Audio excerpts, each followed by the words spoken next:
Joining us now is Liz Murrill, Attorney General of Louisiana. So you are from New Orleans. This was an attack on your home. How did you first learn of the terror attack? Well, I woke up in the morning on New Year's Day to an early phone call from the governor. Immediately called him back and discovered what happened. We also saw it breaking on the news. I actually wasn't aware of it until around 6:30 in the morning. Public officials had been made aware of it as soon as it occurred. I just wasn't aware of it until about 6:30 a.m. So we're hearing that the city had these state-of-the-art barriers that are set up to prevent this kind of attack.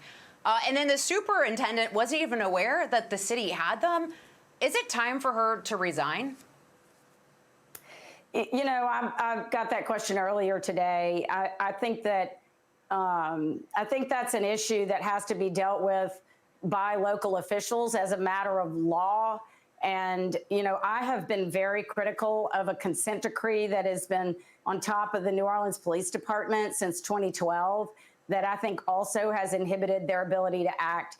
But, at the end of the day, we have to look at what all the gaps and what the failures were, and we need to fix them. There's just no question that there were things that could have been done that would have stopped this particular action at that particular location. If you're familiar with the French Quarter, there were a lot of other places where somebody could have accessed Bourbon Street or accessed large numbers of people. And that's quite true throughout the entirety of Mardi Gras for several months. But, Attorney General, to not be aware that the city had these barriers, do you have confidence in the superintendent at this point? Look, I have a lot of questions, just like everybody else does, about the planning that took place or the lack thereof relative to New Year's Eve in New Orleans on this time. I've asked questions. I asked the FBI today, who's in charge of planning before the Super Bowl and before the Sugar Bowl, and it's local police that are in charge of planning for the Sugar Bowl and for New Year's Eve. It's a big city. We do know that ramming events are a threat and that they are a known threat. So obviously that is something that we need to plan for. There was a vehicle at the front of Bourbon Street, but it clearly wasn't enough. Well, and we first saw an FBI official say that it wasn't a terror attack. Then the FBI had to clean that up and say, indeed, it was a terror attack. Do you have confidence in the FBI to conduct this investigation?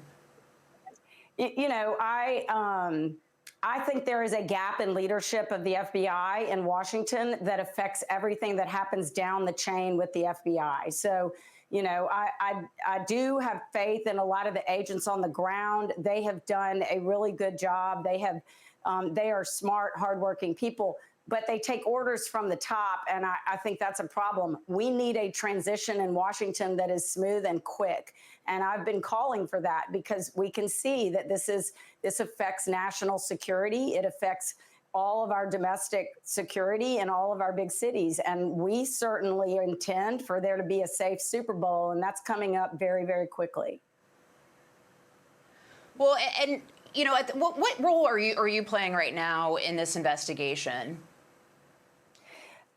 Largely supportive. I mean, the FBI has been briefing me. I had conversations again with FBI agents in charge in New Orleans about some questions that I had related to the ice chests that were found with IEDs in them, and they've been very forthcoming with information that they have.